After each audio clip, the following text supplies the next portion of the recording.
இந்த பட்டாசு தொழிலில் ஈடுபட்டுக்கின்ற பொழுது இந்த தொழிலாளர்களுக்கு தீக்காயங்கள் ஏற்பட்டால் உடனடியாக சிகிச்சை அளிப்பதற்காக சிவகாசியில் 10 கோடி ரூபாயில் தீக்காய சிகிச்சை பிரிவு துவங்கப்பட்டது.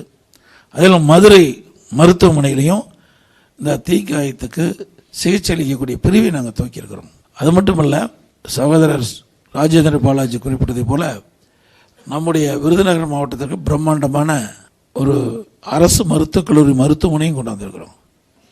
நீங்கள் அந்த மருத்துவமனை போய் பார்த்துருப்பீங்களே இல்லையா எனக்கு தெரியாது. அனைத்து வசதியும் கூடிய ஒரு மருத்துவமனை. இதுக்கு முந்தி அரசு மருத்துவக் கல்லூரி மருத்துவமனை வேறு மாதிரியாக இருந்தது. நான் முதலமைச்சர் இருக்கின்ற காலத்தில் ஏழைகளுக்கு முழுமையான சிகிச்சை அளிக்கக்கூடிய ஒரு அற்புதமான மருத்துவமனை ஒவ்வொரு மாவட்டத்திலும் இருக்க வேண்டும் என்ற அடிப்படையில் ஒரே நேரத்தில் ஒரே ஆண்டில் 11 அரசு மருத்துவக் கல்லூரி மருத்துவமனையை கொண்டு வந்து அதை அந்தந்த மாவட்டத்திலே மருத்துவக் கல்லூரி மருத்துவமனை துவங்கப்பட்டது.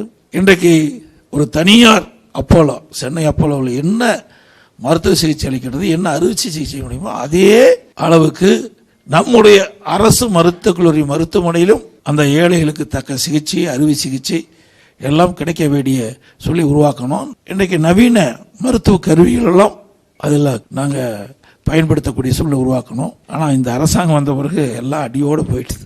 நாங்கள் கண்ட கனவெல்லாம் காணல் நீராகி போச்சு. நீங்கள் அந்த ஹாஸ்பிட்டலில் போய் பாருங்கள். ஒவ்வொரு அங்கே இருக்கிற எங்களுடைய அனுபவம் வாய்ந்த மருத்துவர்களை வைத்து, அனுபவம் வாய்ந்த பொறியாளர்களை வைத்து எப்படி அதை வடிவமைக்க வேண்டும், ஒரு ஹாஸ்பிட்டல்லாம் எப்படி இருக்க வேணும், அதற்கு ஏற்றவாறு வடிவமைத்து இந்த ஹாஸ்பிட்டலை நாங்கள் கட்டணும்.